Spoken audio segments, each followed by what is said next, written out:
Ted, Courtney, hey, congratulations on your new documentary, The Coddling of the American Mind. Thank you so Thank much, you. Jake. Thanks Great for to having meet us. you. This is a fascinating documentary, based off the book, but tell us what sparked you to do this film in the first place. Yeah. Yeah, happy to address that.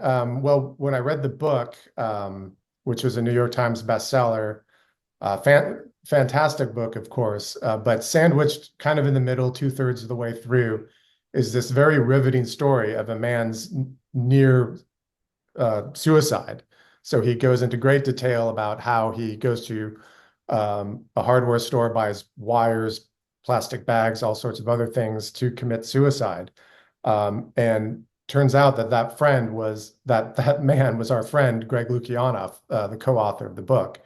And Courtney and I were just flabbergasted by that revelation because that was the first time he had mentioned it publicly. We didn't know about it. We were good friends with him and didn't know about it. And we thought, my goodness, if someone like Greg, who's so successful, so intelligent, has, from the outside, seems to have his act totally together.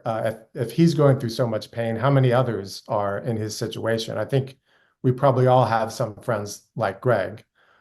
So that was a huge issue. The fact that this Gen Z mental health crisis is really, literally one of the biggest issues facing the world today was also a big issue for us. And third, I would say we have a 10-year-old son, and I've recently learned that his generation is called Gen Alpha.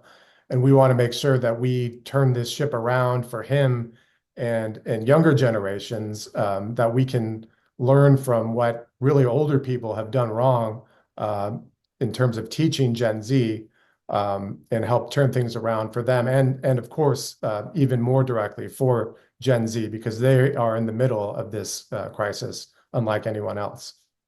Absolutely. So did it take a lot of convincing for to talk to Greg and Jonathan about I don't want to say it's a direct adaptation of the book, but it seems like you guys wanted to do it with the concepts into your film.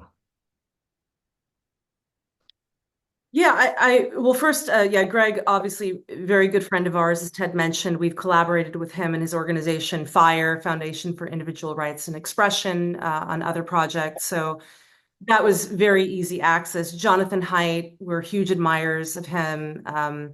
So engaging them was very easy, and they were very excited about it. I think that the challenge with a film like this, when you have a book that's about a concept or ideas, you've got to put a human face onto it. So the first order of business for us as filmmakers were finding the people to tell their stories that are in this generation that have come up against these challenges that are laid out in the book. And Ted, he found fantastic characters, young people who were either currently in college or just graduated and could talk about the ideas, what they're facing on a modern day college campus, what they're facing just as Gen Zers with social media, growing up with social media. Ted and I did not grow up with social media. We engaged with it when we were fully functional humans, or close to it at least, in our 30s. But these people have been growing up with it since they were really little, and it's just a very different point of view, and one that fascinated us. And the one thing I'll also add to that is when Greg was talking about his own psychological crisis, when he got out of it, he was seeing a lot of the thought patterns, a lot of the dangerous ways of thinking in college students, because FIRE does a lot of work on college campuses. He's like, oh, this is so preventable. Oh, these kids, oh, they're going down the same wormhole I was going down that led to my almost demise. And that was really powerful. And that was what inspired him to want to write about it. Now, in the case of your discoveries with the testimonies of these Gen Zers, did you discover that like these young folks are just trying to how can you say set a path of like belonging for themselves on these college campuses, and were they or do you think like people are just trying to take advantage of them through this process and then just causing certain anxiety and depression as a side result? Yeah, very interesting question. It's certainly the impulse to belong is huge, and it's especially powerful when you are, 18, 19 years old, especially if you're going to college, especially if you're going to a college where you're moving away to a different location. So that, yes, that definitely uh, was a big part of it. And then on top of that, you have, as you mentioned, the influence from the adults. Now, Greg and John are very careful in their book to assume good intentions. And that's kind of our default setting too, is that a lot of these adults unwittingly taught young people how to be miserable and depressed. I think the longer that this crisis stretches on, at least I can just speak for myself. I'm less apt to give them such leeway, because at some point you have to really take a close look at what you're saying and doing to young people. And even if initially you had no, you were doing it with the best of intentions, as the evidence accumulates, you're duty bound to re-examine what you're telling young people. So how is this could this even be preventable in its own way? It seems like it's not preventable. It's just the changing of our times. Right. I would say yes and no.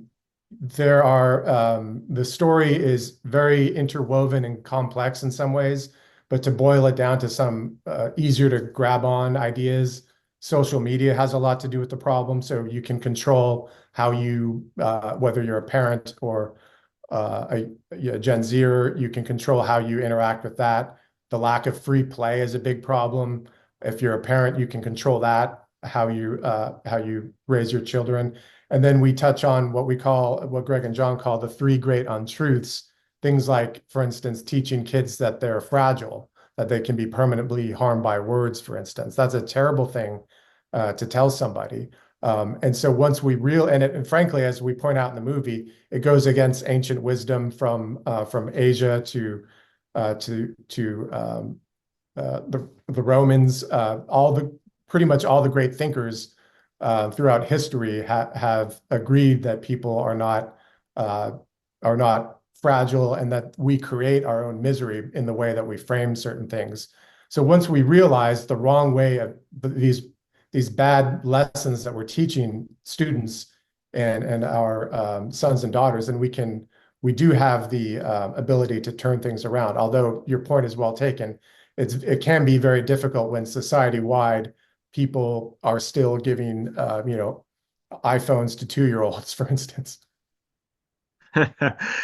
And I mean, I used to teach college myself, and I found it 25 years ago, it was hard to, how can you say, to grab an opinion off of young people, because because at the time, they're growing, and usually they turn to each other and ask each other, like, what's my opinion now? But now today, Right. now today, these young folks, they all have opinions, and it seems like they won't stop giving out their opinions. Isn't that isn't this a good thing in its own way, or is it just a trend in the wrong direction with sometimes with like bad or wrong opinions? It's just one of those things where I've noticed there has been change over the years quite significantly. Yeah, What I mean, it's great that people have opinions. We want people to have opinions. But along with that, there also needs to be critical thinking.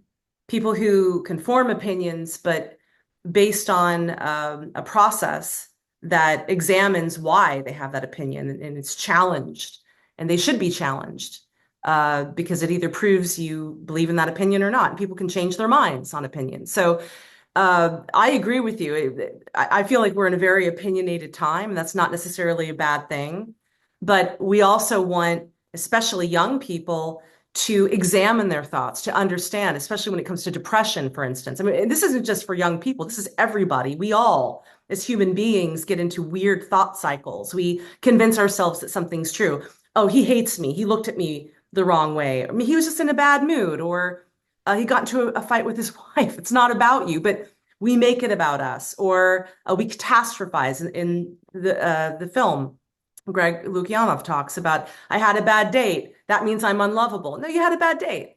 So analysis of the way your brain goes, the directions it goes in, very, very natural for it to go negative. That's not just Gen Z, that's everybody. But what's really important, and this goes into critical thinking, is examine the thought, question it, challenge it, and then is that really where you stand still? And that's the best case scenario, we think, of having a really strong opinion.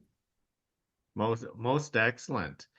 So, as I'm going to start wrapping up here, is for audiences everywhere having a chance to watch your film, The Coddling of the American Mind, what is the one most important take you hope they walk away with after watching your documentary?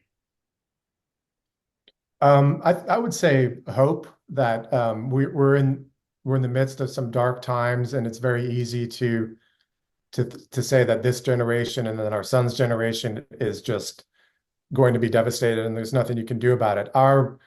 That's just not true, and we show that through the compelling personal stories of the 20-something subjects.